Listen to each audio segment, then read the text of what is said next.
Chemical की factory के बाहर पुलिस की गाड़ी आकर रुक जाती है और गाड़ी से उतरकर पुलिस उस फैक्ट्री के अंदर चले जाते हैं। उनके साथ कुछ मजदूर भी थे। फैक्ट्री के अंदर जाने के बाद फैक्ट्री के एक जगह पर वो खुदाई करना शुरुआत करते हैं। पुलिस खड़ी थी और खुदाई काम करने वाले अपना काम कर रहे थे। तकरीबन 12 फुट खुदाई हो चुकी थी और तब सबने झांक के अंदर देखा तो सब हैरान रह गए। अंदर एक कंकाल था और वो 2 साल बाद सबको पता चल गया था। वो कंकाल किसका था और पुलिस को किसने खबर दी, ये सब जानने के लिए बने रहे मेरे साथ। नमस्कार, मैं हूँ मनोज और आप देख रहे हैं षड्यंत्र। ये है कहानी गुजरात की। पृथ्वी और नीलेश एक दूसरे को बहुत प्यार करते थे। पृथ्वी के घर वालों को पता चला तो पृथ्वी के घर वालों ने पृथ्वी की शादी एक व्यापारी यानी बिजनेसमैन जो फर्नीचर का बिजनेस करता था जिग्नेश के साथ कर दी। दोनों शादी से खुश थे। कुछ साल गुजर जाते हैं, उन्हें 2 बेटियां हो जाती है।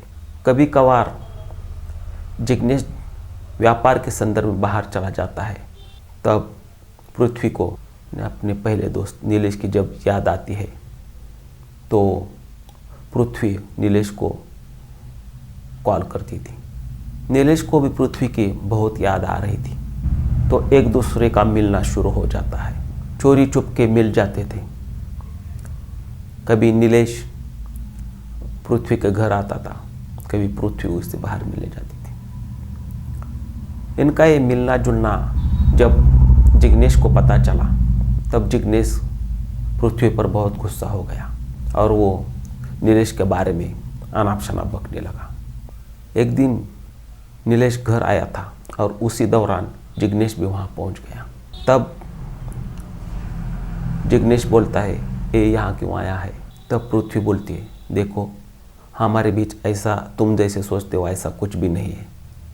वो सिर्फ हमारा गांव वाला है और हम अच्छे दोस्त हैं। तुम भी उससे दोस्ती कर लो और आपके दिमाग में आया हुआ शक का भूत निकाल दो। ये बातें सुनकर जिग्नेश नीलेश से दोस्ती करता है। बीच बीच में ये दोनों जब मिलते हैं जिग्नेश के घर में, तब उनकी शराब की पार्टी होती थी। लेकिन पृथ्वी और नीलेश के मन में जिग्नेश के प्रति बहुत नफरत भरी थी। उन दोनों को अब ये पता चला था कि जब तक जिग्नेश हमारे बीच में आएगा हम दोनों की दूरी बढ़ती जाएगी। जिग्नेश अब हमारे रास्ते का कांटा बन चुका है।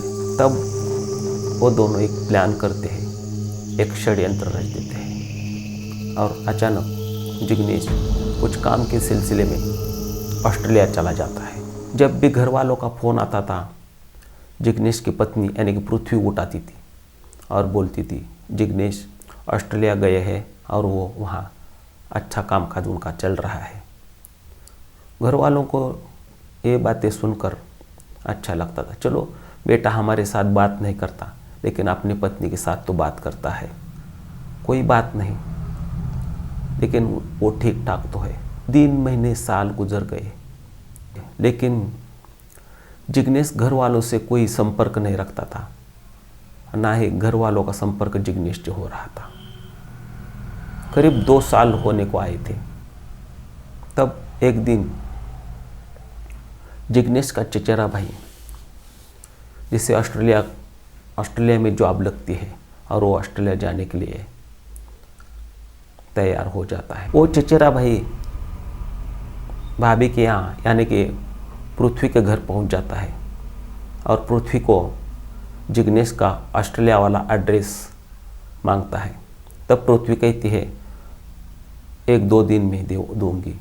फिर 2 दिन के बाद जब वो जिग्नेश का भाई फ़ोन करता है तब बोलती है मैं 4 दिन में दूंगी, अगले हफ्ते दूंगी।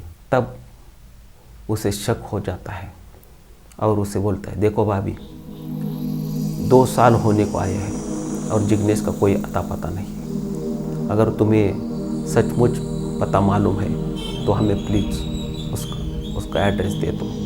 अगर तूने जिग्नेश के बारे में हमें सही सही इन्फॉर्मेशन नहीं दी तो हम पुलिस स्टेशन चले जाएंगे। ये बात सुनकर पृथ्वी घबरा जाती है, फिर भी वो सही जवाब नहीं दे पाती। इससे जिग्नेश का भाई का शक और गहराता जाता है और जिग्नेश का भाई सीधे जामनगर पुलिस स्टेशन पहुंच जाता है और वहां पुलिस अफसरों को अपने भाई के बारे में बताता है, देखो सर, मेरा भाई 2 साल से गायब है और हमें लगता है कि उसकी हत्या हो चुकी है और इस साजिश के पीछे हमारी भाभी यानी कि जिग्नेश की पत्नी पृथ्वी का हाथ है। ये बातें सुनकर पुलिस पृथ्वी के घर आती है और उससे पूछताछ करती है। जब पुलिस पृथ्वी के अच्छे से खातिरदारी करती है तब पृथ्वी सच उगलने लगती है। नीलेश के पाने के लिए मैंने जिग्नेश को रास्ते से हटाया है। 2 साल पहले की बात है, 30 मई 2024। उस दिन नीलेश अपने फैक्ट्री में कुछ काम कर रहा था और वो जिग्नेश को फ़ोन कर देता है, फैक्ट्री में आ जाओ। और ये फैक्ट्री नीलेश ने रेंट पर ली थी। जब जिग्नेश फैक्ट्री आता है तब उसके सामने 2 आदमी खड़े थे। तब नीलेश के अलावा वहाँ एक और आदमी था, उसका नाम था बलवीर। और नीलेश जिग्नेश के साथ बलवीर की पहचान करा देता है। तीनों शराब की पार्टी शुरू करते हैं। पार्टी धीरे धीरे रंग ला रही थी और उसी दौरान नीलेश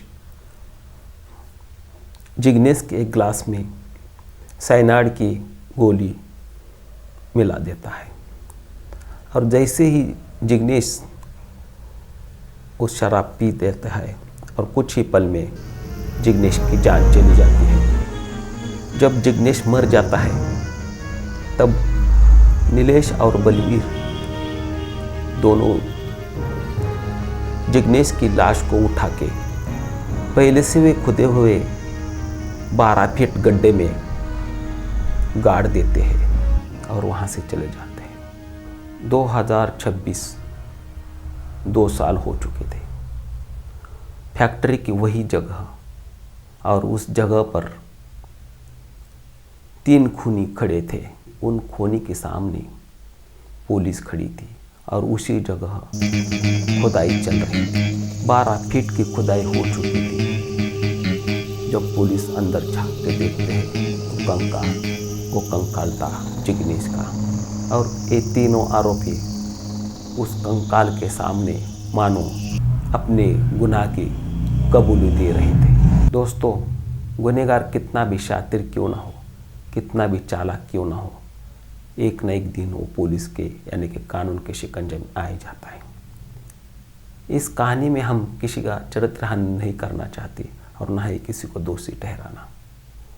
इस कहानी आपको बताने का एक ही मकसद है, आप सतर्क रहे, सुरक्षित रहे। धन्यवाद।